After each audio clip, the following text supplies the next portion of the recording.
I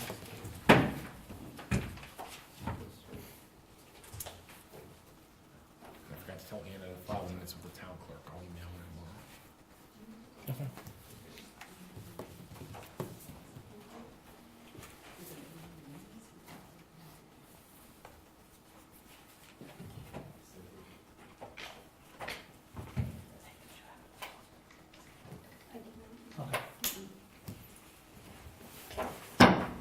Call the meeting to order. Stand for the Pledge of Allegiance. I pledge allegiance to the flag of the United States of America and to the republic for which it stands, one nation, under God, indivisible, liberty and justice for all. Okay.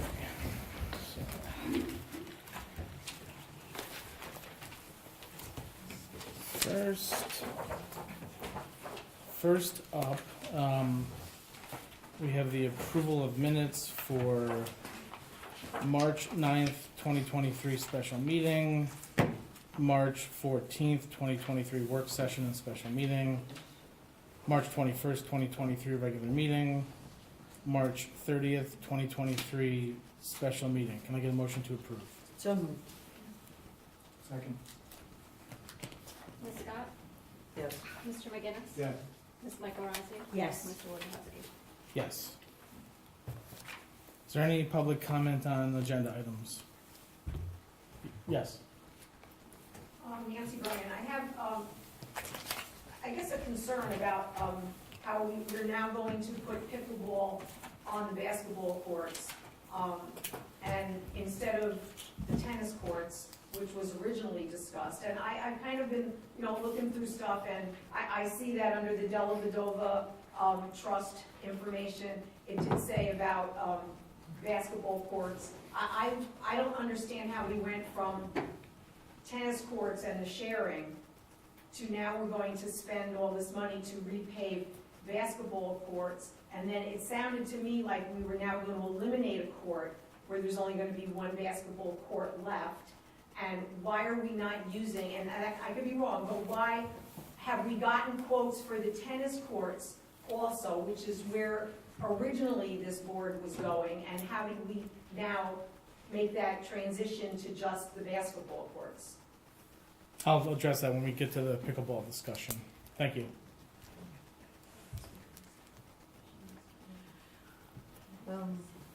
When you choose, I don't know if this is the bright spot. I would like to make a motion on resolution item, on agenda item number 11, the Albright streetlight subcontract.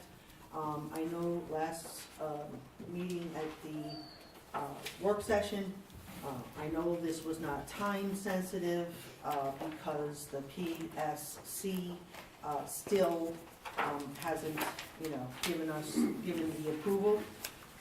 My concern is early on in 2021, maybe of May, when we were discussing this street lighting project with Real Term. One of the things that I know I was emphasizing is that we use local labor. I looked into the firm that's going to be the subcontractor we're looking to. They're from Rockland County, so I would like to find out, were there, because that was something with Real Term that we did emphasize, and I'd like to talk to them and find out why. Sure. My understanding, though, is that the IGA, which we agreed to, had prices that were already bid on, and those prices were based on bids that they had put out during the bidding process. And so this is a result of a bidding process. And so because we agreed to the IGA, we have to go with this. The contract has to be publicly bid. Right. Was that the Real Term's document? already done the work to bid it the once. Right. They might be willing to have you bid it again with a restriction to local labor, but you're probably just gonna drive your price up if you do that. I just, again, I don't know if Supervisor Wojciechowski, if that was the document you held last week during the work session, was that something from Real Term or was it the large document? The IGA that we approved as a board, and we went through this process, and they spoke to us about how they were going to bid all of the separate contracts out and come up with those prices. That's how we got to the IGA. They went through a bidding process, Okay. and that's how they determined those. So they went through a bidding process that we agreed to. We've already approved this. So we Right, would actually it have to, be- Would it be, just unreasonable to just go out and ask them, and Steve, as you were suggesting, if it drives up the price, it drives up the price, but at least we can rule out that, yes, we, in fact, as a town board, we did look at local labor. The only issue I can see with that, Virginia, and it may not be a problem, you might wanna sound out. I was We'll just try to wondering see if if we they tried wanna do it, informally, that's But fine. if, which is fine, Yes, but if you wanted to do that, I think you're gonna have to reject the bids that they got on this, because you can't put out a contract. can we and not- table the resolution for tonight? Yeah, it's not time sensitive. we could table it, but we cannot, I don't know that we That's all I'm asking can. for this evening. We've already ordered lights, so I don't know that we can go back Because and it's the reject. service contract, isn't it? It's for the electric. Yes, but the But that was the. But the IGA included both physical, it included the hard infrastructure as well as the bids on the labor. Or you think they were bid together? I thought That they might were well be bid the case. separately. If that's, well, and I'm not sure, to be honest with you, Virginia, I don't remember. Okay, But I we can thought- certainly ask Realterm, and if they say they were bid together, you can't that's undo fine. them now. So I'm Mhm. just Yeah. requesting that we just table it for this evening. Well, but again, you should wait until, I don't mean to be, stand Oh, up no, for no, no, now. that's fine. until I public just comment's wanted done to and put then it we out can- there and just discuss it, that's all. We, look, we can certainly do that. I mean, again, I appreciate it would be the right thing to do, to make sure. sure, and you know I what? appreciate it. We can certainly look at it. We should know about the first meeting in May. I mean, they're either gonna say, yeah, this is something we can do, or we just can't unhinge the two. I mean, think it- it's probably gonna be the latter, so. Yeah. Okay, so, thank you. All right, so so tree preservation law update. So just basically where we are at with the tree preservation law is basically the town attorney, he has met with the chair of the Conservation Advisory Committee. He's going to be putting together a memo, and we will have a draft local law that takes some of those changes into account, as well as, some of the edits that others have made, the planning board attorney. And so Steve will have those for us for the May work session. He's currently working on it. Right, I got as Josh says, we sat down and we talked with Carla about the draft that the CCAC has come up with on the tree preservation law. We had a number of suggestions, some things she said she would tweak, and she got it to me last week. I should have, gone through it and gotten you the memo, but I just was unable to do that. So I'll go through the revised law now, I'll provide you a memo summarizing the terms of it, and then we should discuss what's in the tree preservation law and what you like and what you may not like. Okay. And then if changes need to be made, have to go back and revise the draft law. If you like it as it is, then it's easy enough. Draft local law adopting it to amend the code. And that's, I think, where we'll be at. But we should be getting to that for the first week in May. I know Carla had said that she wanted to make a brief presentation on it. She wanted to have a public, presentation, maybe at at Munger Cottage or upstairs or in here, just to the I guess. Right, but my understanding, and we can talk with her, Josh, Yeah. I mean, I don't want to speak, I wouldn't presume to speak for Carla.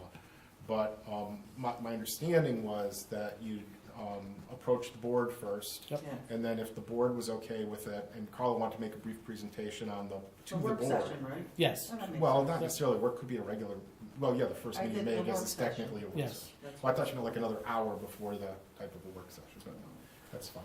And then, once the law is ready, to be rolled out to the public, you could have a broader presentation on it so that people kind of get a taste before you actually hold the public hearing on it. But if I'm wrong about that, maybe she has it the other way around. Yeah, I mean, it's one of those things where a public hearing might not do it justice and allow for time to actually explain what's in there and how what the practical impact would be. So So I I think that was, suggested a PowerPoint might work well. Yeah. I don't, it's up to her. That's- yeah, we'll work that out. But it also gives the board a chance to tweak things. Well, the point is that you're gonna wanna, Right. before it's presented more broadly to the public, you're gonna wanna take a look at it and decide, I like this aspect of it, I don't like that aspect of it. Because otherwise you're rolling out something for the public to comment on that just doesn't have a chance to get passed. Right. Or maybe that you're already in love with and are gonna pass, but I mean, Right. the point is you should take a look at it before you roll it out. As a joint effort, This is the exactly. way to do that. I agree.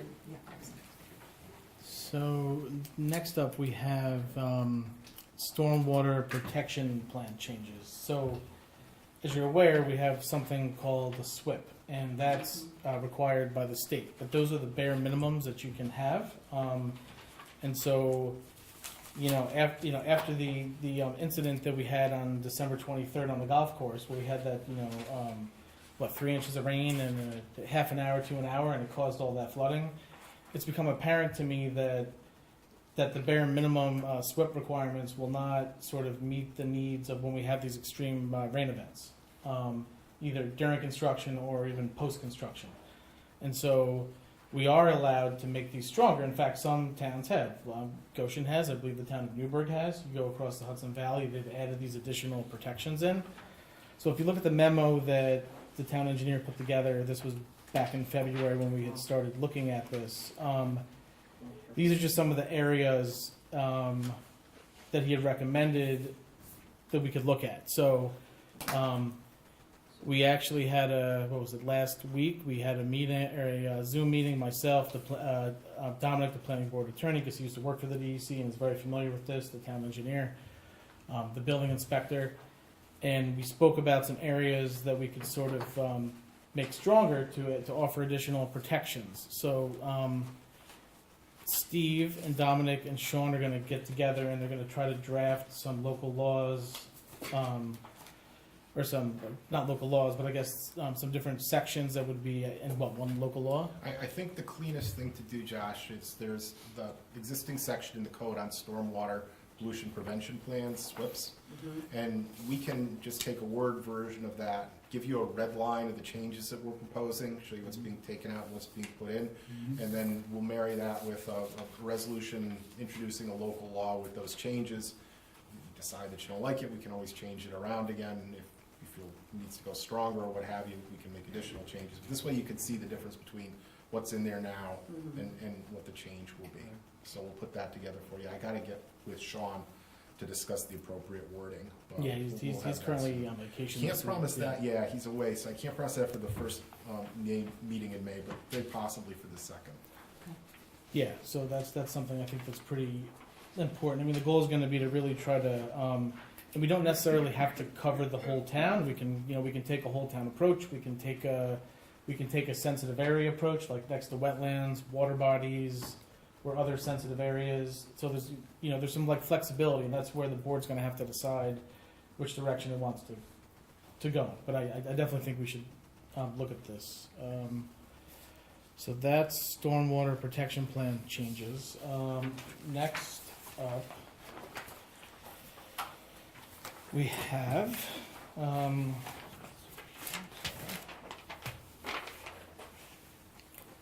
so you may recall that we are looking to allow part-time police officers to be able to accept additional employment with other municipal police departments. This would make it easier for us to hire part-timers, because this way they wouldn't be locked into only working with our agency.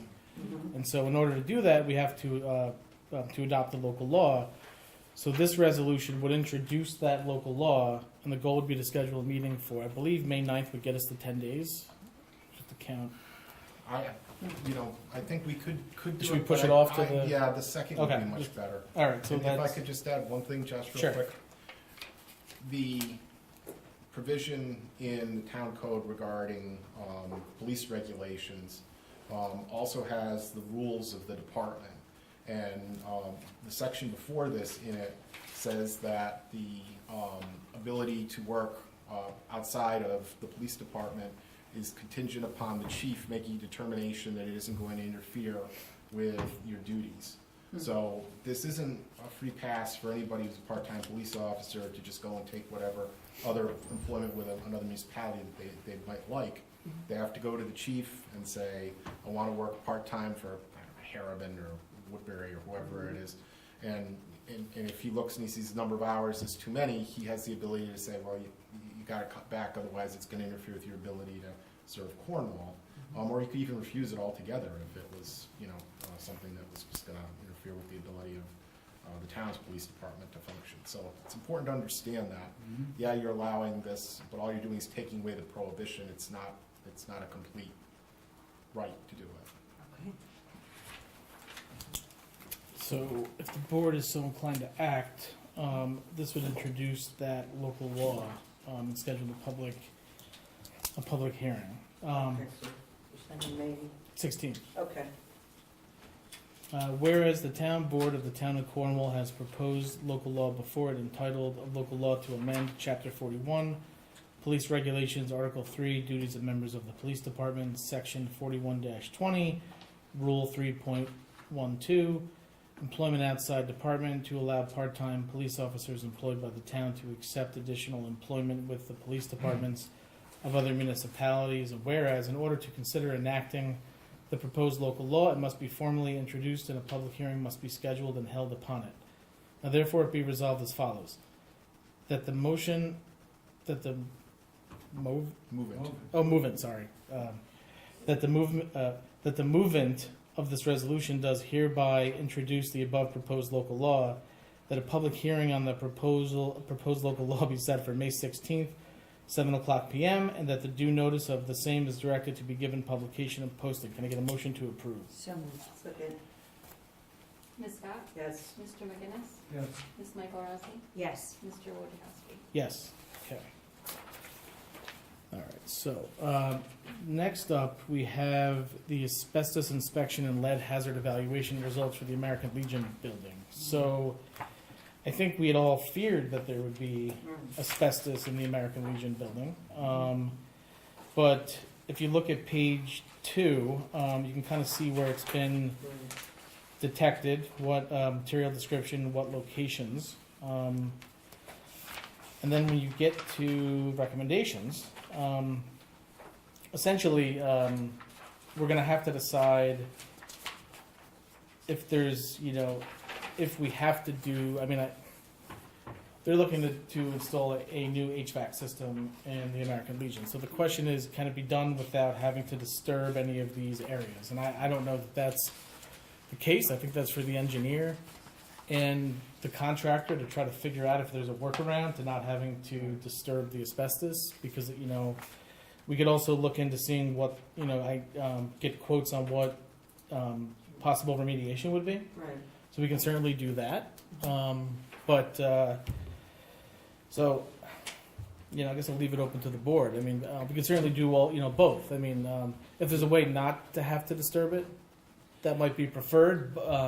But we should certainly get quotes to see what the cost will be for Maybe we remediation. just have those numbers and make a decision based on those numbers. So we'll get those. I'll instruct Sean to get some quotes on that. But yeah, unfortunately, this So- isn't going to be as quick as we thought. Okay, yeah, like everything. So if we have to do, this remediation, I know that the work is being done on, as part of the grant. Would we be looking to use ARPA funds to, if we have to, or is that something we should be thinking about? If we have to do the asbestos remediation? Yeah, certainly. Look, ARPA is something that can be applied. Something else that we have to look into as well, and we haven't even gotten to this yet, is that there's some stuff in the state contract that basically deals with public use of the facility that the town attorney is looking into. So like if you take public dollars from the dormitory authority, there's a public use requirement which says the public has to be able to use the building. So yeah, there's actually a certification that we had to sign when we submitted the grant. So we're going to have to, this is something that Steve's looking into, because I've not been able to find any kind of agreement that we have with the Legion on file here. So it may require that we amend an agreement potentially. Right. We have more to look into. Josh is discussing is there's a provision of, I believe it's federal law, that says that if you take federal or state dollars, federal dollars through the state, for use of parks. You cannot keep the parks for solely local use. That's not really a problem in Cornwall. You hold your parks open pretty much to everybody. Yeah. Buildings are another matter, though. American Legion, buildings for the American Legion. And if you take money from federal government for it, are you going to be required to hold it open to other groups besides the American Legion, which you may not want to do? Yeah, with all the So artifacts we they haven't have. come to a conclusion on that yet. It's something that we're still in the process of looking into, but you're gonna need an answer on that. We can look into that while we're, I mean, Okay. because this is delayed things, we have the time to do Okay, that's good. the research into it. Okay. Okay, so, pickleball. So, the plan, the way I understand it, is that there's 2 tennis courts, Mhm. there's 2 pickleball courts, there's 2 tennis court, or there's 2 basketball courts. That's what this would effectively shape this up to be. We're not actually, 2 tennis courts, 2 pickleball courts, 2 basketball courts. So, and if you recall, a couple of years ago, we made the decision to put the pickleball players up on the basketball courts because there was already 2 basketball courts. So we essentially, they would have 2, the pickleball folks would have 2, and tennis would have 2. So that's essentially where we would be going with this. They've already moved and have started playing up there, but they're asking for improved surface, and they're asking for the fence to be put around so that the ball doesn't go down the hill. We certainly have. I know you've probably seen the Van Etten quote. I've spoken to Tommy about that, and we've kind of thrown that one out. Hope so. So where we're, so some of the paving and asphalt repair, Tommy believes that his guys could do it in house. We do. We're not talking about resurfacing, and we're looking at maybe having to. I'll let you explain it. If you. The Van Etten quote is him repaving the entire surface, which is obviously unnecessary, as the blacktop's Sure. only a little over a year old. There is a low spot where the water settles. We'd like to grind it out, put the blacktop in to make it level. And then the acrylic paint that goes on should seal all joints, and we should be good to go from there. Regarding the removing the basketball stanchions, you're talking about permanently installing posts and nets. I mean, you can't play basketball there anymore. Yeah. So- Yeah. Why don't you guys? Okay. That's kind of the option. Okay. So yeah, There was a third quote we were waiting for from A+ line striping. Right. When I spoke to them, they actually partnered with Van Etten, so Van Etten was gonna do the asphalt work, and A+ was gonna do the acrylic and line work, so that's why we're back down to 2 quotes. Gotcha. So I mean, basically, and this is really a question for the folks that are playing pickleball. I mean, right now they're not using permanent nets. They're using the nets that the rec department bought. So I think, the question really is, do we need to have is there an option where we just do the acrylic resurfacing and the striping and the fencing, and we don't install permanent nets? I mean, we can always go back and do that at a later date if we decide. I don't think that has to happen. So, I mean, that's. Once you close it off with the fence, you're talking about it's not gonna be easy to get machinery in there. Good point. Yeah, I have noticed too, when they set those Yeah. temporary ones up, the wind will take them. So, The only concern I have is, I know, I'm thinking what's cost effective. I have seen in other municipalities, they are putting the striping on the tennis courts. And I do believe, we do have limited facilities. I actually thought we were going in that path because I've seen, we've got the straps for the people that were playing pickleball. They were putting that on the tennis court. They were drawing chalk on the tennis court, and they're playing as well. I think a very quick and efficient way of doing it is to put stripes on at least one of the courts. I mean, I do feel, with limited resources, we should be sharing things. Yeah, I mean, we have a rec fund that's designed to do just yeah, that, and but- so. But I think that we do need to, this is something, it's quick to do. It's not going to inconvenience a lot of people, like the basketball while they're doing, you know, the surfacing and the pickleball, like you could do that in stages. That's my thinking on this, and I'm thinking that, I'd love to see more improvements actually on the basketball court. There are kids that want like a backstop that doesn't, you know, vibrate back and forth when they play, and they're, you know. Well, I can tell you that's a decision for you guys to make, Yeah. not me. But the other thing I wanted to mention about Sure. the Manhattan quote is, another reason why it was higher is he measured the area and actually decided that we could fit 3 pickleball courts, Yeah. not 2. Mhm. So that's why his quote was also higher. But Yeah, I mean, I'm not for striping the tennis courts. I think that they should have their own separate facilities. Basketball gets 2 courts, pickleball gets 2, tennis gets 2. It's also, may I add something? We're looking for a long-term solution. Putting stripes on any courts, our municipality has only 2 tennis courts. Mhm. New Windsor has 4, and they Right. have put stripes there. Yes, they have. Much larger population. Cromer Yeah, Park, much larger population than us. correct. Our goal is to extend the recreation department activities. So with 2 pickleball courts, which they were striped during the previous administration, they were already out there, the Mhm. blue lines, so that was started in the previous, that was a good idea to keep these separated. We want to have a happy pickleball players and happy tennis players. And believe it or not, this is a sport that is not just for adults. A lot of kids pick up paddles. Mhm. I work in a facility that we accommodate both sports, and a lot of youth are actually playing pickleball. So it's wrong to limit the thoughts that this is going to take a lot of space from the basketball players and only older people are going to play there. It's incorrect. Well, I see the majority of the people, the residents that are using the facilities, they're the basketball players, and that's been for decades.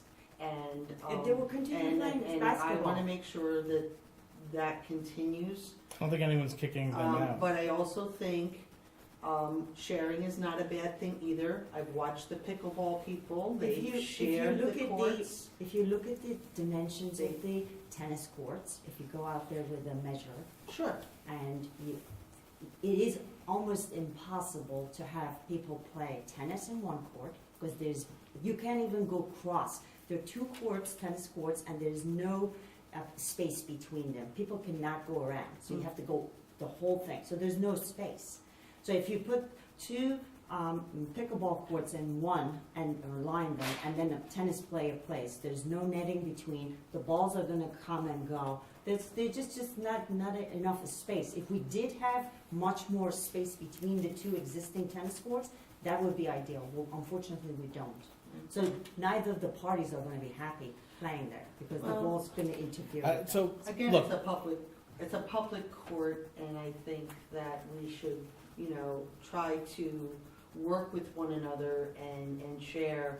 We are Like actually, before you were on the board, we've had other people that wanted certain things built for them, and, you know, we'll go back to the cricket, and, Yeah. you know, so we need to be consistent when we tell, and I know you were not on the board, but it's working with what you have, and I think that. we are working with what we have. Look, We I have mean, 2 what- pickleball courts that are up there, we just wanna finalize and finish them. Yeah, I mean, They already exist. so what I would already say up is there. that Definitely fix the we have a group of separation. pickleball players that have asked for this. There is, But they were the willing to community share. is asking for the, well, no, They were willing to share, they would actually like to move up there because there was starting to be conflicts on the courts between tennis, there were, yes. And so they have asked to move up top. There is a rec fund. There's a group of people that would like this. I don't think it's an unreasonable request to use money in the rec fund instead of just having it sit there for years and years and years and never be spent on amenities for, for residents. That's why it's there, to be And- spent on amenities. And allow me to So add something this is a really reasonable valuable. upgrade to our park. During this whole several months that we've been going back and forth with the pickleball courts and tennis court, I have not had even single person coming here from basketball families and say, please don't do that. Have you ever had anybody in the audience? I have never received a They're out letter. playing, that's why. Pardon me? They're out playing. They're out playing. I mean, I see the kids, they're still out there. Correct, but their parents, their parents watch Well, you these. see what happens if we reduce their playing area, yeah, they will be coming to say something. And I think You're that, not, you know, you're we not work- looking at the point that I'm trying to make I here. know the point you're trying to make. There's no objections to this. We're expanding recreation department activities. We wanted to have more nicer place for the pickleball players to have their own independent space to play Well, we happily. also have the surface. We also Anyway. have the surface down there already, and then we're gonna spend more money to change the surface and put the extra paint and stuff. So that's what I don't understand. We're gonna We have- already have that surface down there. It's a matter of just putting lines there. We're gonna have, That's very cost effective. Okay, as we're, opposed to this. I'm afraid we're not getting to any. yeah, I mean, I think, Well, I let's think, move we're- on. yeah, I think we should probably move on. We don't have a full board tonight, so we ought to, Well, it's, come you know, back and we'll we're pick gonna this back up discuss when we some have a things full. later Because, It is, your We'll come back when we opinion have is a full board. respected. I appreciate that, However, but However, for somebody who does not know neither of the sports and dimensions of the court, the technicality, how these actually interfere, several weeks ago, we had Mark Savage came here from Sports Breaks, and he doesn't live in Cornwall, but he does run this business. He also said that it's, you as elected officials, we're looking for something long-term. absolutely. We are elected to make the right decision for the people here. Right. So, Well, we'll discuss this further. Okay, so next up, we have a resolution for the Cornwall EMS door replacement. So, basically what we have to decide is, both quotes from, Reliable Glass and Door Corp, they are ADA compliant. The second one has a door closer and a low energy operator with activation switches, which is where, you know, like when you hit the Right. button and the door opens. Mm-hmm. So the reason why there's an additional cost is because there's an electrician and there's additional electronic component that has to go with the door.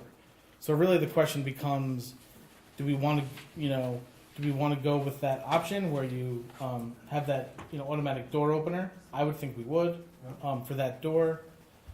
The other one is ADA compliant, but it's not the same, it doesn't have to, allow for the same ease of opening the door.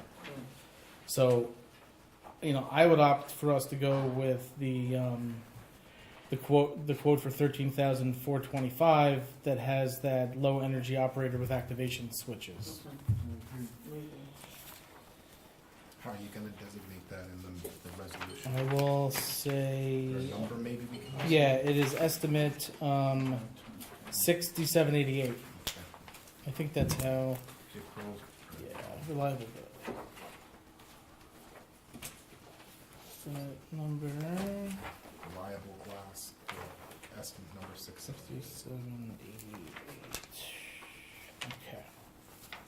Alright. Whereas the town has solicited proposed quotes for the replacement of side entrance doors at the Cornwall EMS building, and whereas the town has received proposals from Reliable Glass and Door Corp. and New Glass and Storefronts Inc. and is prepared to accept the attached proposal from Reliable Glass and Door Corp. Estimate number 6788 for the amount of $13,425 and move forward with installation.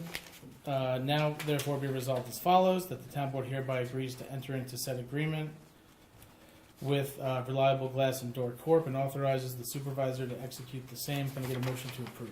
so moved. Second. Ms. Scott? Yes. Mr. McGinnis? Yes. Ms. Michael Rossi? Yes. Mr. Wojciechowski? Yes. Okay. Next up, we have a resolution that would essentially, every year we have to have a Arbor Day tree planting in order to maintain our Tree City USA designation. So this would designate that for April 28th, which is Arbor Day, at the time of 8 a.m. We want to do it during the day when we have work crews on, before they go home. If we do it into the later afternoon, into the late afternoon hours, we're not, we'd have to have our guys go into overtime to stay for this. So we'd like to just do it in the morning if possible. So, Is there a time you're planning to do this in the morning? yeah, 8 a.m. 8 a.m. Yeah, they get in at 7, so, obviously the day before, they would come in and they would, everything has to be marked out by, what was it, Monday? Yeah, Monday at the latest. Yeah, so we'll have markouts and then we'll dig the holes. We're looking at planting 2 or 3 trees.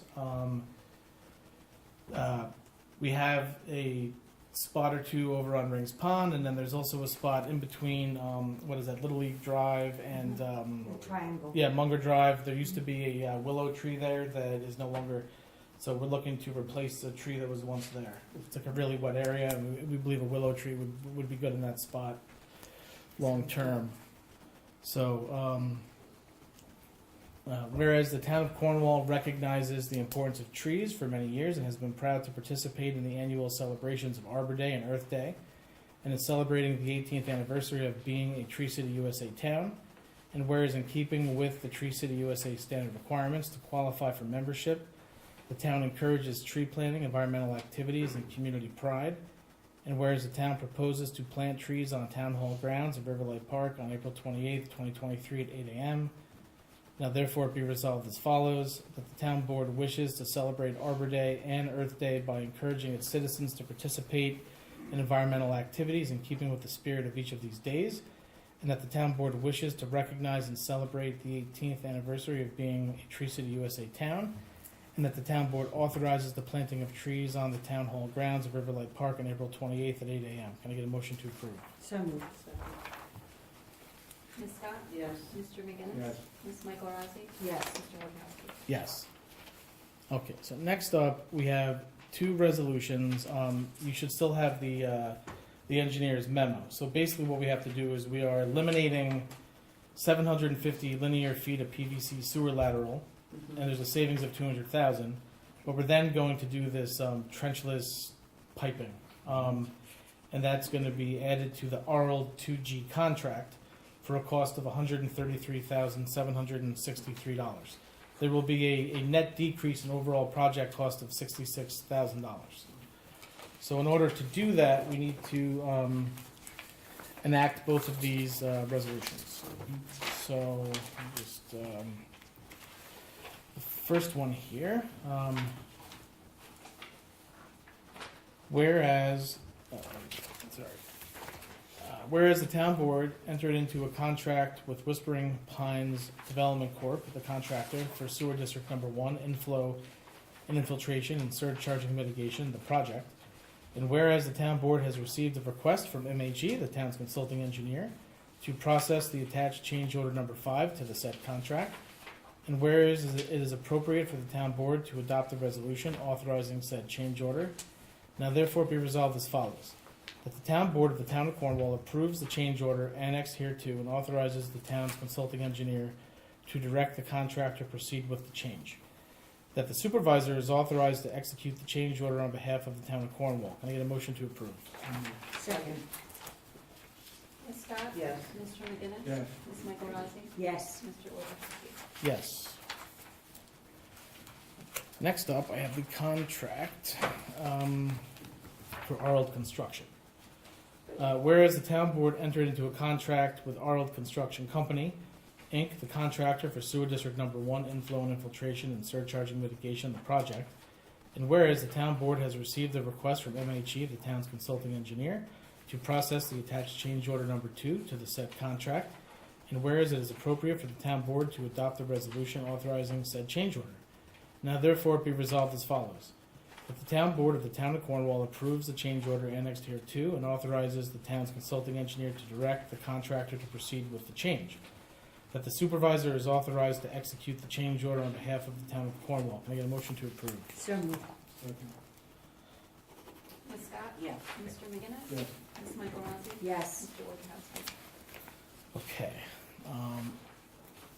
Next up, I have a resolution in opposition to the Indian Point radioactive releases. So, although you may have heard that Holtec has paused the releases, they at any point in time can go forward with the releases because it is regulated by the federal government. So at this point, what we're all hoping to do up and down the river is to apply pressure on Holtec to stop this. There is state legislation in play that if it gets passed in time, this would, prevent this from happening. So the best that we can do, I believe, is to pass this resolution and Sure. basically say no more dumping in the Hudson River, especially radioactive contaminated water. So let me just read the resolution here. Resolution in opposition to the discharge of contaminated water from Indian Point into the Hudson River.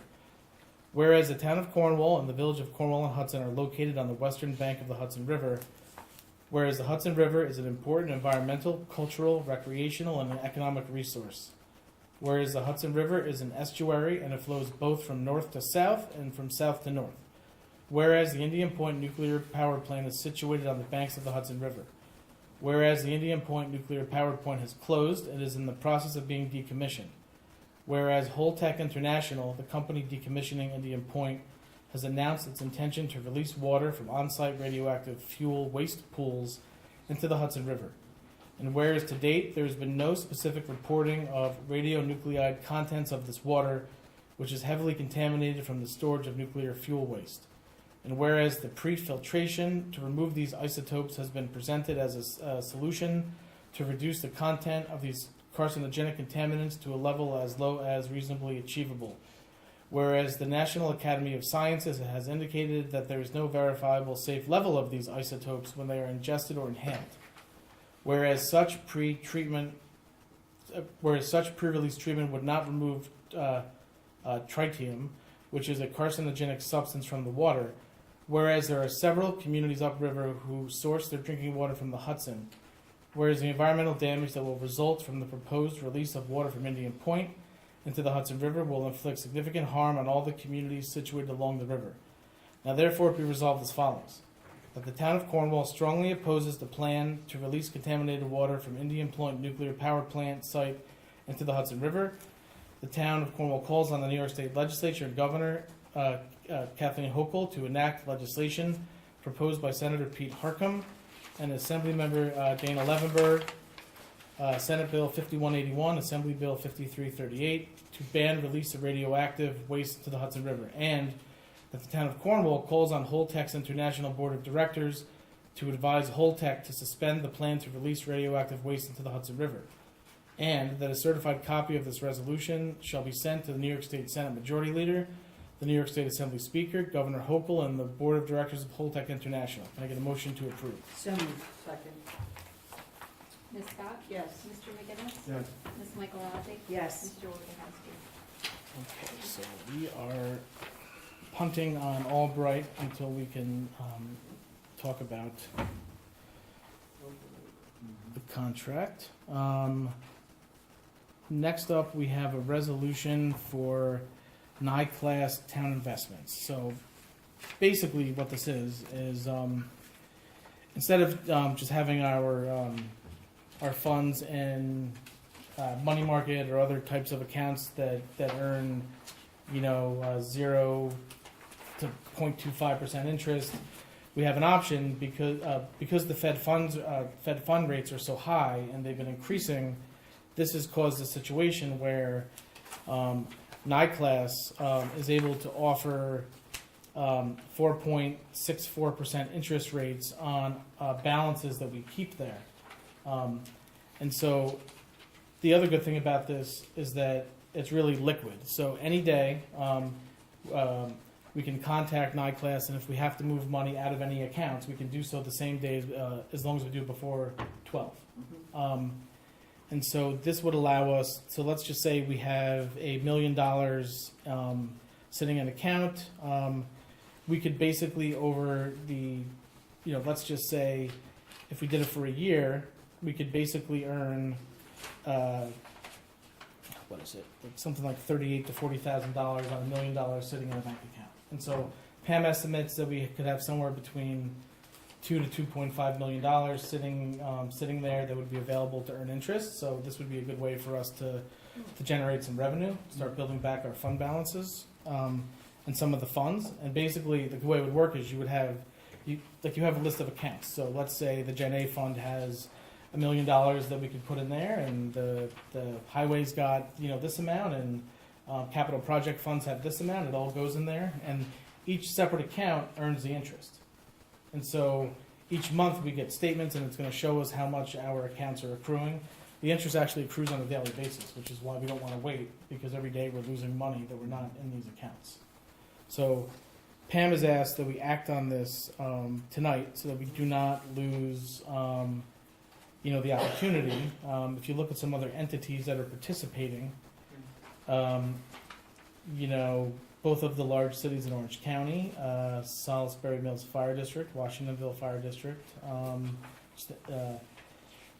Cornwall Central School District does it, Washingtonville does it, and then... Josh, have we done this before? This is first time. No, because in the past it just wasn't worth it. I I see. mean, because the interest rates are so high, it really makes sense to do this, for as long as interest rates remain high. Like 4.69. Yeah, and they're expected to maybe go up maybe one more time, because the Fed's expected to raise rates again this month. So, I would ask the board to, adopt this tonight so we can start taking advantage. Any thoughts, Steve? Well, it's certainly a legal thing to do. Okay. It certainly provides you liquidity, as Josh alluded to.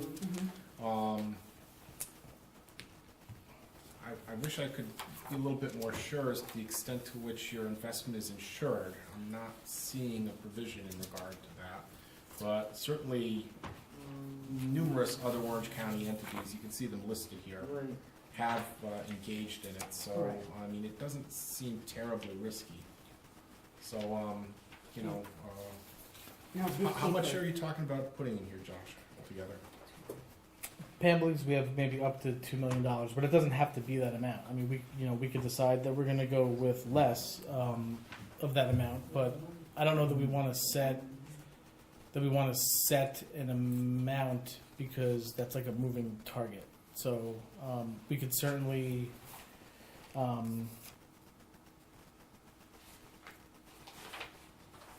Consider a percentage.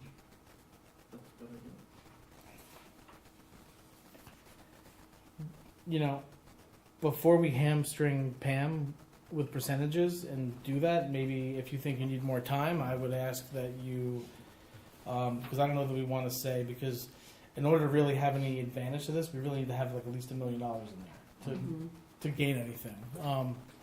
And so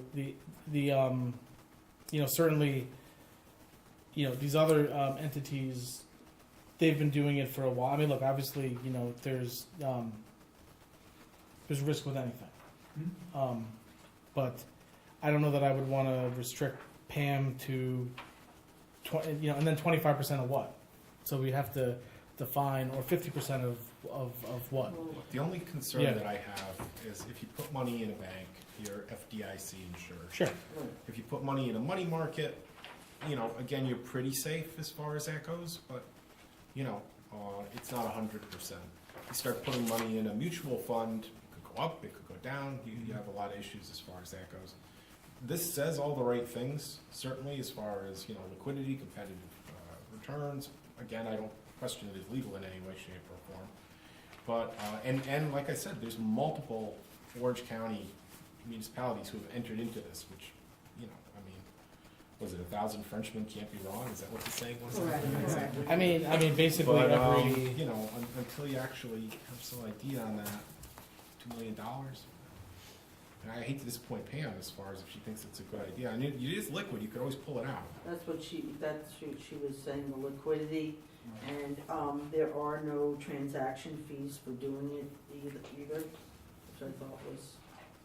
Yeah, so the way NICLAS earns money is that they obviously bring in, so there's an interest rate spread that they are taking the money and they're earning a higher interest rate, and then they're giving this, and then in between they're getting a couple of pips of whatever of interest rate spread, which is how they earn their fee.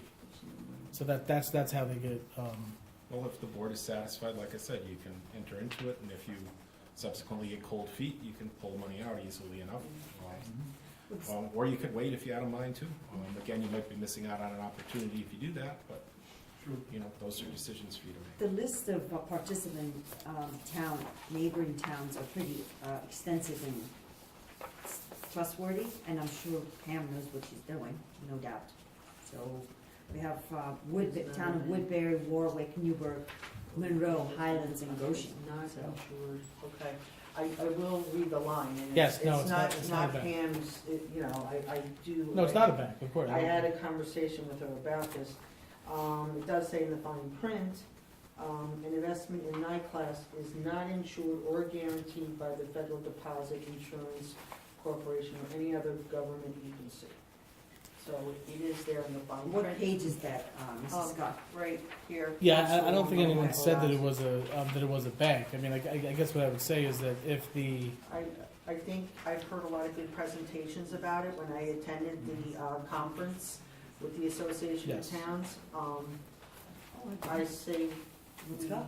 trust her judgment on this, because she has been spending a lot of time thinking about this, and she did meet we met today with the. with Mr. Friedman, I believe it was Joel. Yes, we met Yeah. today. Sounds and good. He explained it. Let's And I go mean, for it. certainly if, these other Right, I entities. just want us going in, eyes open. All right, good to go, Josh. Okay, and look, obviously, if we, I believe there's something also like 10 billion plus under management between all of these different funds, so there is a sizable. So in order to have an issue with liquidity, you would have to literally have like the end of the world. But obviously, yeah. Okay. So are we voting on this? Yes. Okay. So we have a municipal cooperation resolution. Whereas New York General Municipal Law, Article 5G, Section 119-0 or O, empowers municipal corporation defined in Article 5G, Section 119N, to include school district boards of cooperative educational services, counties, cities, towns, villages, and districts, to enter into and amend, cancel, and terminate agreements for the performance among themselves for one or for the other, for their respective functions, powers, and duties on a cooperative or contract basis. Whereas the town of Cornwall wishes to invest portions of its available investment funds in cooperation with other corporations and/or districts pursuant to the NICLAS Municipal Cooperation Agreement amended and reinstated as of March 28, 2019. Whereas the town of Cornwall wishes to satisfy the safety and liquidity needs of their funds. Now therefore it be resolved as follows, that Pamela Wood, bookkeeper of the town of Cornwall, is hereby authorized to participate in the NICLAS program under the terms of NICLAS Cooperation Agreement amended and reinstated as March 28, 2019. Can we, just for a second, Steve, that date's okay? As of March 28, 2019. That's the date that the agreement was amended and restated. All It's like it's an older All right. document. Okay, I'm sorry, Josh. After that, there's nothing to do but call for it. It's on the next Okay. page. Mike presented the motion. Yeah, can I get a motion to approve? So moved. Second. Ms. Scott? Yes. Mr. McGinnis? Yes. Ms. Michaelozzi? Yes. Mr. Wojciechowski? Yes. Alright, so next up we have committee reports. Broke show. Let me see what I have. Okay. Let me start with the most recent one, which is CAC Arbor Day. The CAC is working with the town to identify tree planting site in advance of the national observance of Arbor Day. Planting at least, as you know, planting at least one tree on Arbor Day is the key to maintaining our Tree City USA certification for the community. So that's that. The next event we're gonna have is River Keeper Sweep, which is 12th annual River Keeper Sweep is scheduled on Saturday, May 6th at Downhill Park. The CAC and volunteers will be cleaning up trash and derbies from along the riverfront, as well as conducting maintenance of the 2 trees for the planting site. Let's see what else is here. Yes, this is actually, I did want you to touch this. Carla's not here. No, okay. Climate smart communities. Would you like to talk about this or no? Just read it. Carla Castillo, the CAC chair, is drafting a memo to the town boards detailing how the program will work and benefit the town. And it makes the town certified climate smart community. So that is at works. The youth committee report, let me just go to Cornwall Youth Garden Club since we are in the planting season. The story of the Cornwall Youth Garden Club will be on Cornwall Local on April 28th. Paul Sturmer, who's the chair, has been interviewed by the Cornwall Local. The community lounge party will be on the April 30th. Actually, the location, I have not written that down. I do not know where it is, but it will be announced on our website. The Youth Garden Club now officially is recipient of the donations through Cornwall Events Fund. So anybody who would like to donate to Cornwall Youth Garden Club can just go through the Cornwall Event Funds. The garden locations that we have actually would like to plant with the youth is Hudson Highland Nature Museum, all Cornwall Elementary Schools, which is COH, Lee Road and Willow Avenue, the elementary schools, and Donahue Farm also has given us permission to have a spot there. Yesterday, Michelle, Diego, and myself did inspect the town hall area to see, we took some pictures and we're gonna run it by Superintendent of the Highway, Mr. Tom Gushman, to make sure there are no, it's okay to have a little wildflowers garden over there. So that's for the youth committee. What else is there? The youth committee report, the youth committee meeting is going to be on Thursday, June 8th at 2 hours. So the public is more than welcome to attend. And that's about it. Thank you. Virginia?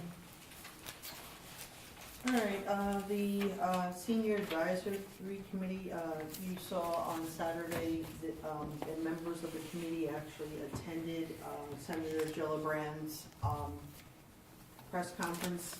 They're very encouraged by the attention that the senator is bringing in terms of food insecurity and the idea of transportation. That was a big one, but they are very appreciative. They shared they're very appreciative for the senior bus that we have.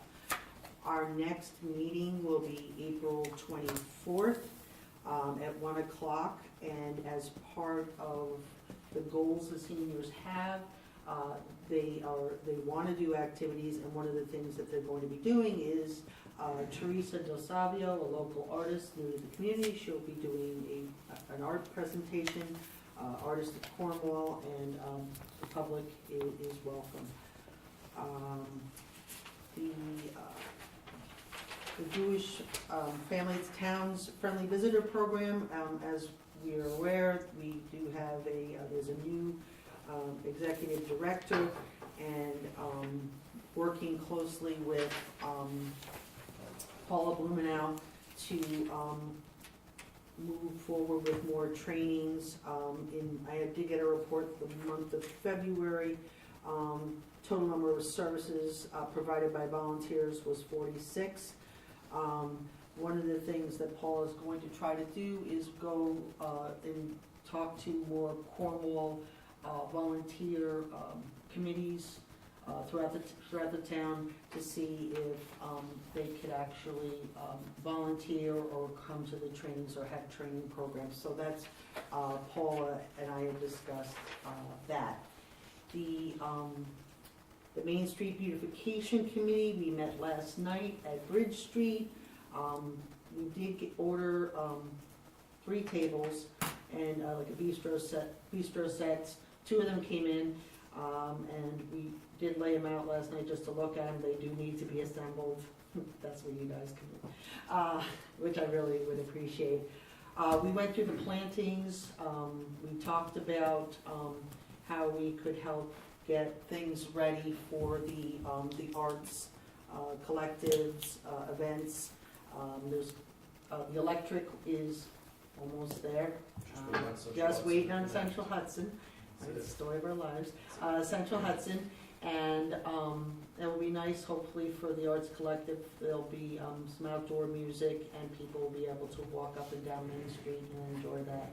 We'll probably be planting early May, and we look forward to the trees that we planted at Sands Ring. They did survive despite the drought, so definitely looking forward to doing a lot of things.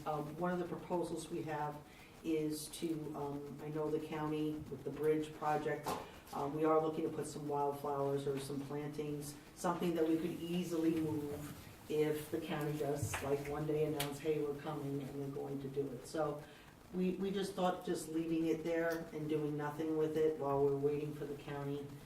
We promise we won't expend too much of your manpower hours, but it's just a nice space that people can actually just quietly sit as well. So that's all I have for this month. I would think the only thing we need to determine is, so in that area, we're gonna have a pre-construction meeting. Oh, when is that gonna be? Well, they just bid the contract out, or Oh, they they just bid did? it out on 3/31, Okay. and they were hoping to have a pre-construction meeting, I think the last week of May, start in June. Okay. I don't think that's likely to be the case, Yeah. but I believe they're gonna have cranes and all kinds of equipment in that. All right, I'll So- reach out and make So- sure with Eric, because my conversation sounded like it could be more for fall, so that's why we could actually enjoy a season, a summer, using it, but I'll reach out. Thank you for giving that information. That's Okay. it? Carrie?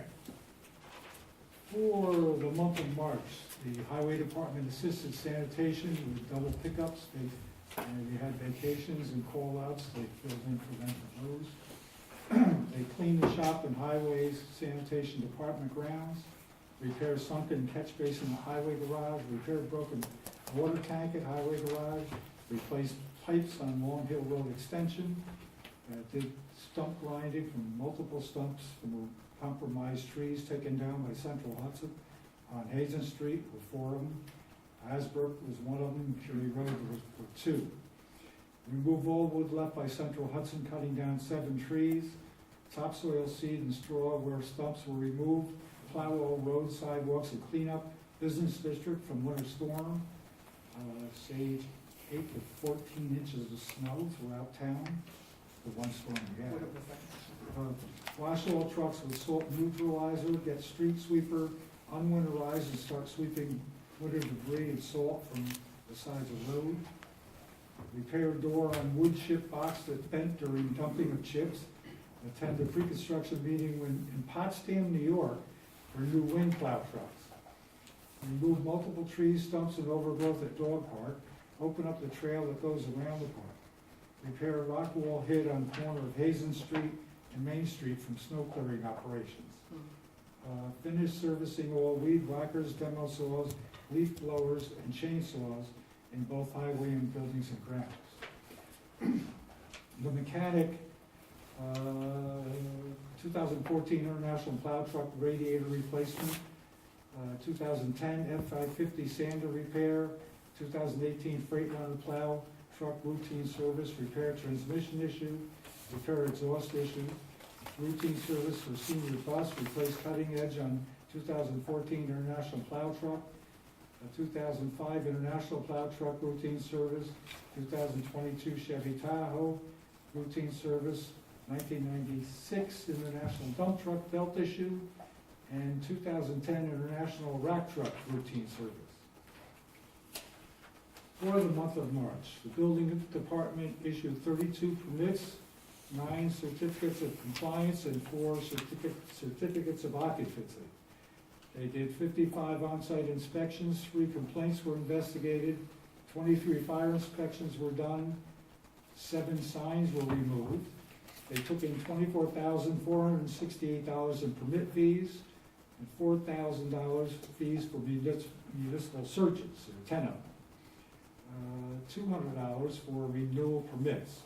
New planning board projects open this month, 3. New zoning board projects open, none. Okay. Before I get into what I I was have, gonna ask, sorry, go ahead. yeah, just real quick. So this came in last minute. We're not going to act on this tonight, but you know that we have the whole Curie Road issue. Yes. So just to bring you up to speed on that, later this week, after we've been able to acquire some, what are they, Jersey? Jersey Yeah, Jersey barriers. We are going to put into place I guess I'll let Tom explain what we're gonna do here. Well, the road is, the retaining wall is collapsing. Yeah. The guardrail's starting to, it's actually only being really held up by the telephone pole. We're gonna take the road down to one lane for now, Oh, okay. and wait till the engineers come up with a plan to fix the wall. The wall has 3 cracks that go from the bottom to the top, that go all the way through the structure, and the road is down about 2 feet. So there's definitely some significant moving going on. Oh, You know, we want to disturb as little as possible. Our plan was to actually shut it off. However, there's 3 driveways For MHE. where we need to shut the road down, so that doesn't work. Okay. There's also some other issues with shutting it down between the county road and the state road. So the easiest thing is to go down to 1 lane.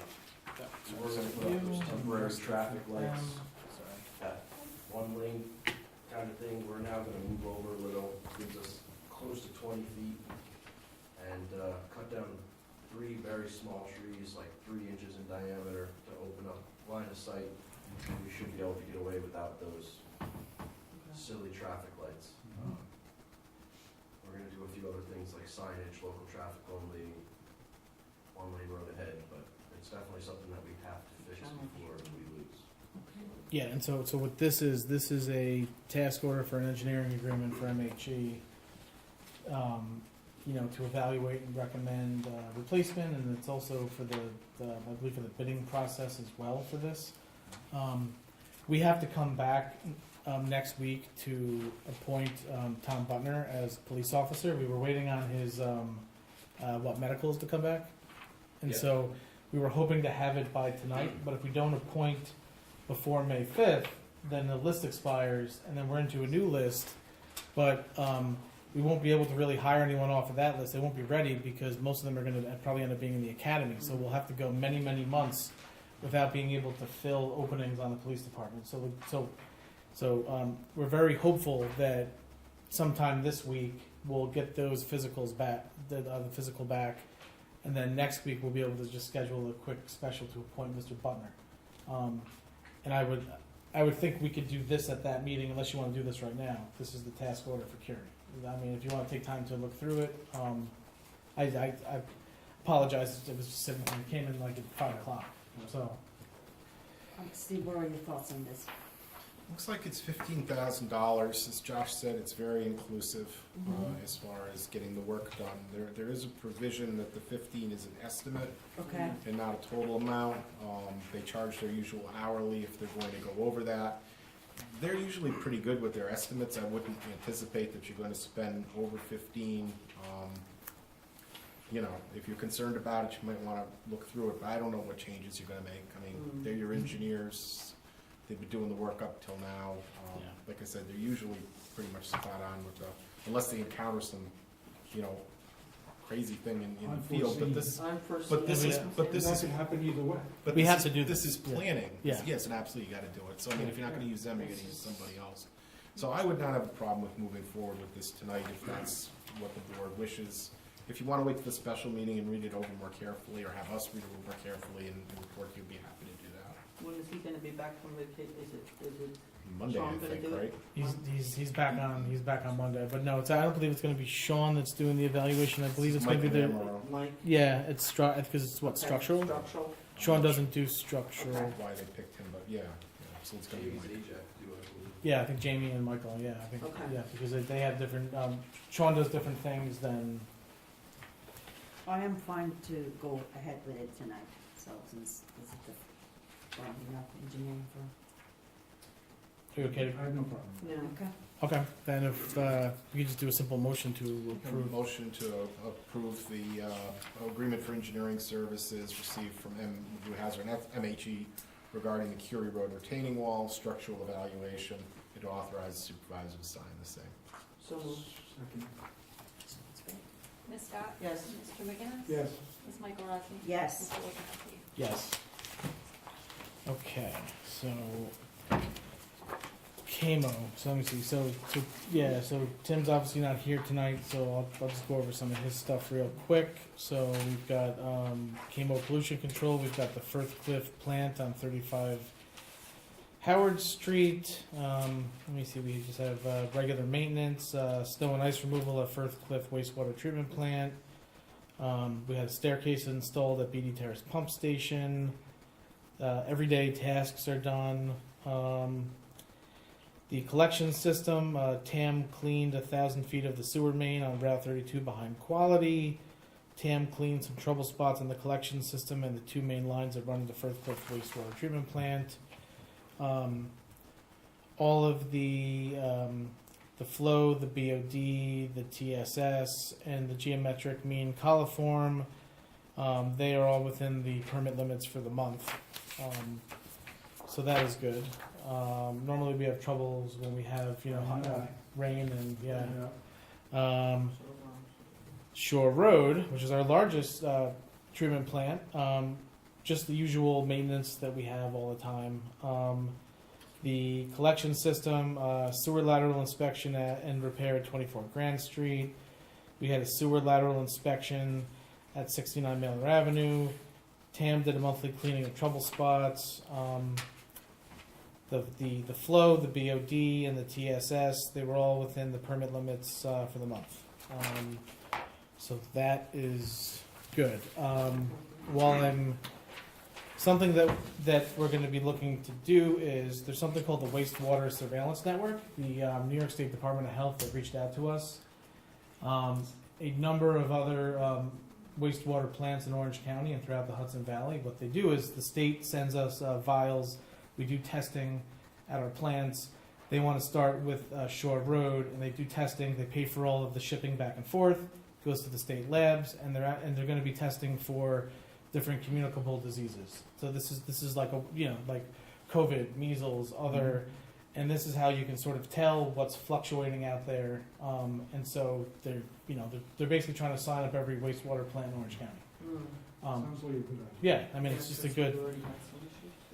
So that's something that they're going to be doing. KMO's working out the details with them, but it's just easy. Just like dip it, seal it, and ship it. It's not anything too onerous. Let me see here. So, in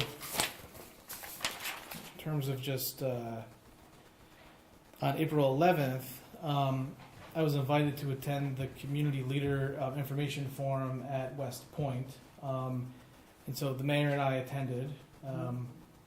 And so the goal was basically to provide an update on what's going on in the town of Cornwall and to strengthen our relationships with the senior commander, Lieutenant General Stephen Gilland, and Garrison Commander Colonel Bianco. And so we went, we had a chance to just sort of give an update on what's going on, events that are coming up, and also, to kind of meet some important people. So if we ever have issues down the road, we know who we can talk to. So that took place last week. Obviously, Senator Gillibrand, she came to Munger Cottage. That was a Special treat. yeah, no, definitely a special treat. And so we are already working with their office on looking at opportunities for not just senior funding opportunities, but there's also the Build Back Better Infrastructure bill that was passed last year. There's actually something called Safe Streets and Roads Infrastructure Funding. Yeah.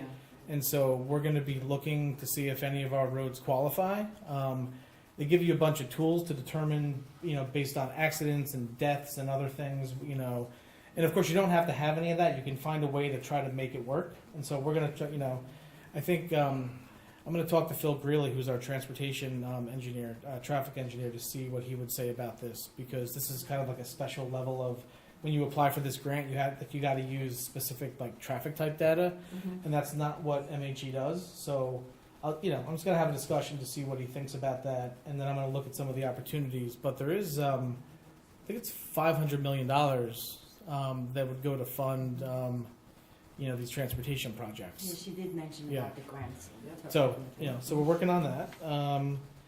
As far as New York Forward is concerned, this just came out the beginning of April. This is the guidebook for folks in the community that want to know sort of how the process is going to roll out. The state put this out. It's on the website. It's out there. This is going to be for the board members of the local planning committee, when they are finally, the state has basically picked the group, and we're reaching out to just reconfirm that that folks still want to be on the committee. Once that has been finalized, the state will send personal invitations to them, and then we can announce publicly who is on the committee. But the state's really driving, this process. So we have to be sort of, until they give the go-ahead, we cannot sort of, put that list out there. I do know that they will be looking to have the first meeting of the local planning committee sometime in May. And so if you go to, if you just type in New York Forward and you Google it, you'll come up, and this is there. I would recommend you taking a look at it, because it's going to guide the whole process, how it's going to work, the types of projects they're looking for, just sort of how it's all going to work. But this is a good. I mean, it's a lot actually. It's kind of a, I don't know. And that's accessible to the public. Oh yeah, no, they can just go to the website. It's available digitally. I mean, it's 130 pages. I think I've read through the executive summary so far, but I'll make sure that I am well read on that. The Main Street parking. So as you're aware, we went through a 2-week period of issuing warnings. We are now in the enforcement mode of things. I don't know, have we had any issues today? I guess, No. or yes. We also we put together a Main Street parking study. I've got 80 responses so far. The goal, look, basically, the goal is going to be, let's just say, from Hazen to the traffic circle, businesses, employees, property owners, etc. We want everyone to take this survey. So we're going to try to hit everyone. We've got 80 so far. So we're going to try to work off a list and go down. We want to be pretty thorough with this. And the goal is to have folks answer the questions about how they use parking on Main Street. And once we have that, we'll have an idea as to how many people are parking off street, how many people need to park either on Main Street, just basically how people are using it for businesses, how many staff do they have that need parking, etc. And so then once we have some of this data, we can then decide, are there additional things we need to do, some different solutions that we need to do. But remember, like our consultant said, this is I guess basically this is a process where you can try something, it doesn't work, you pull it back, you try something else. There's no one shot Quick fixes fix. parking. You kind of need to try things out. If it works, you continue doing it. If it doesn't work, you pull it back, you try something else. But that's basically the approach that he recommended. And we haven't really laid any money out for this other than, what, a $40 chalk marker, I think, that we have. Yeah, I think it was like 60, but. Yeah, $60. So I think that's really the only expense we've put into enforcement. The officers are already working, so they're just, fitting it in within their, what they're already doing. So when we have more than 80 responses, I'll come back to the board and I'll let you know what the results say. We'll tabulate them, and then we'll, see what the results say. As far as Earth Day, Arbor Day, as you're aware, we are going to have this Arbor Day planting next Friday at 8 a.m. Just a couple other things that I think pertain to Earth Day, Arbor Day. The Environmental Bond Act, if you recall, that was passed last year by voters, and $200 million in funding is going to be added to $225 million of funding to have this really massive water infrastructure WIA grant application that's going to be coming out. And so we're certainly going to be looking to reapply for Firthcliffe I&I, which we were recommended for award, but they ran out of money. So hopefully this extra $200 million will mean that we get a grant. We're also going to be looking at, there's something called the Intermunicipal Grant Program. This is where you have a water or sewer system that serves multiple municipalities. You can actually apply jointly. One has to be the lead. So the village, I believe, is going to be looking to apply for water, but their water system serves our residents. They would have to be the lead. But the reason why you'd want to do this is because you can actually get twice the amount of grant funding. Whereas if you just go for a straight WIA and water, you're like capped. But if you apply jointly, you can get almost double the amount. So it sort of benefits, if there's a way to figure it out where we can do it, they'd still have to be the lead on that but if we apply jointly, where they're the lead and we're able to upgrade our water infrastructure, it kind of benefits us all because, ratepayers, town residents outside of the village are paying, rates to, support the infrastructure. So, there's also something called the Highlands Conservation Act grant program, which are federal funds available to purchase important environmentally sensitive tracts of land. My understanding is that there's going to be a new application period, a period in the fall. So, in working with, some of the local organizations like HHLT or OCLT or OSI or others, there may be some tracts of land that are, that fit that the town may want to protect or preserve. So but we don't have all the details yet. They haven't opened up the grant sort of application process yet, but it is something that's on our radar. What else here? The Cornwall cleanup crew. So I guess I just want to make a plug here. So as you know, we've got this group of citizens that are going out every weekend and they're picking up trash and debris and garbage alongside. I mean, for a large part of the time, it was alongside Route 32, but they're now starting to move on to other roads, county roads, town roads. They meet on Sundays. If you want to join their group or sort of meet up and do some of the work, just go follow them on Facebook. They meet on Sundays.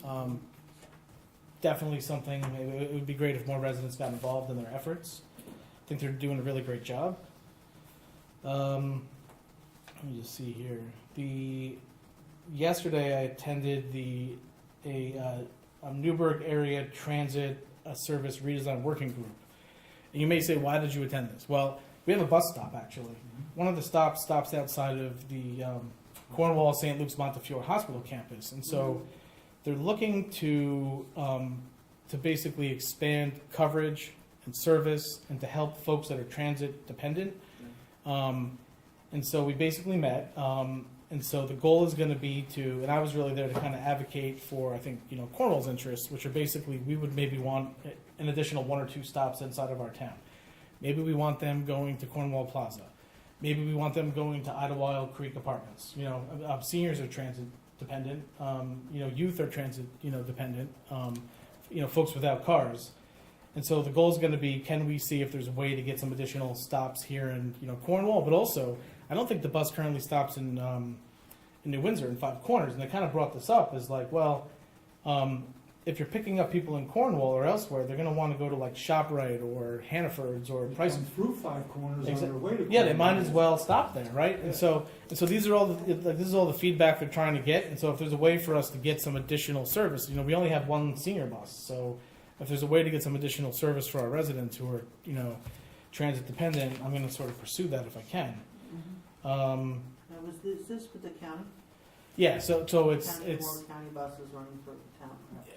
Yeah, so it's basically it's the county, but it gets state funding and federal funding, and there are some fares. And as you may recall, Senator Skoufis was able to get money to provide free fares for January, February, and March. And during that time, when there was no fare, when there was free fares, they saw an exponential increase in ridership. Obviously, it was free, so people did it. So they're kind of they're just and they're also trying to have discussions on sustainability and what's the right way to pay for the system.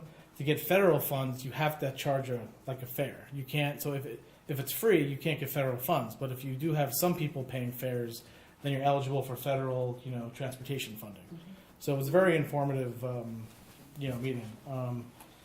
And then I guess sort of lastly here, something that we're going to be looking to get out is a town hall newsletter, a digital newsletter that the goal is to get this out before April.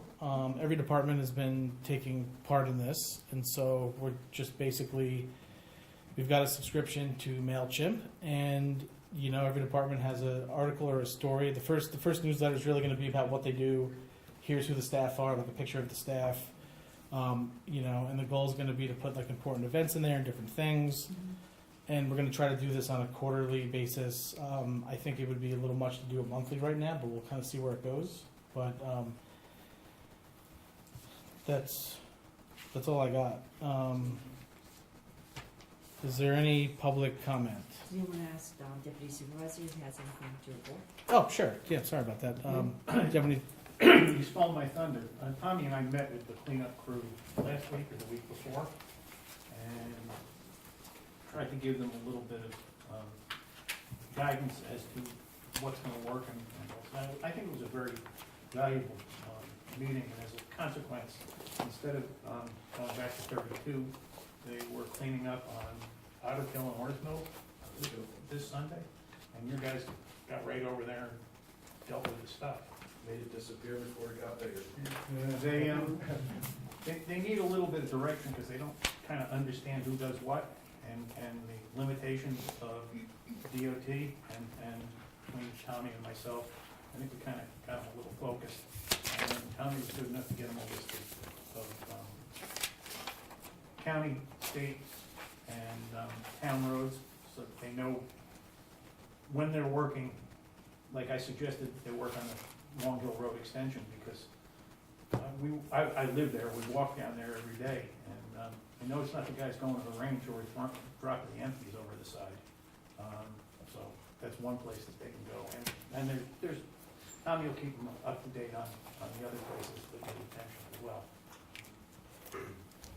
and I guess just one other thing I would add is that, as you know, we have these snow parking signs that are at the beginning of town and then somewhere into town. I've asked Tommy to look where we could put some signs on Main Street, because even though, I mean, people should probably know about the 2 inches, you know, we often have people moving in and out of apartments on Main Street and they don't know.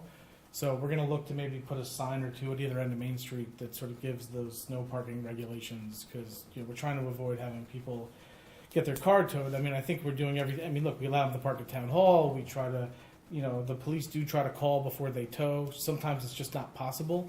But, I mean, anything we can do to avoid having somebody have their car towed is, Are they going to be permanent signs? yeah, I mean, we could probably just affix them to an existing sign, I would think, right? I'd like to put them up maybe just from October through. With the seasonal signs. Very good. Yeah, whatever you think makes sense. Yeah, I mean, and then I think just sort of ending on we did receive, this is just a bit of good news here, a congrats to the Cornwall Town Clerk's Office. We did receive a letter from Eunice E. Crudelli, and this is basically just a thank you letter. She sent it to me. Dear Supervisor Wojciechowski, I'm writing regarding my recent visit to the Cornwall Town Clerk's Office. First, I will give a brief synopsis of the purpose of my visit. She just kind of goes on to say, you know, what a great job that the town's clerk's office is doing. When I entered the office, I was greeted by Leandra Gallagher, and then a miracle took place. She used her personal cell phone and somehow managed to speak to a human at Verizon. You know, she was able to make some arrangements and to solve some problems. During my time at the clerk's office, Leandra Gallagher, Jennifer McCormick, and Cecilia were outstanding. They displayed intelligence, knowledge, understanding, caring, humor, and patience. They assisted a senior citizen who had a dilemma. I cannot express how grateful I am for the help I received that day. I wish that the citizens of Cornwall knew that these 3 fine women are working on their behalf every day. They are a definite asset to the community, and as I was told, the world needs more people like them. Very truly yours. So I think this is just ending on a good note here. Thanks, Jen. And this is exactly the kind of, you know, what I would call customer service that we want to be providing out of each of our offices. So We're a team there. yeah, Yes, absolutely. Thank you. so thank you for that. Is there any public comment before we adjourn the meeting? No? All right, make a motion to adjourn. So moved. Second. Ms. Scott? Yes. Mr. McGinnis? Yes. Ms. Michaelozzi? Yes. Mr. Wojciechowski? Yes. Still have time to go vote at the library. You do. Now I was trying to. Drive Still have time. Polls open till 9 o'clock at the library.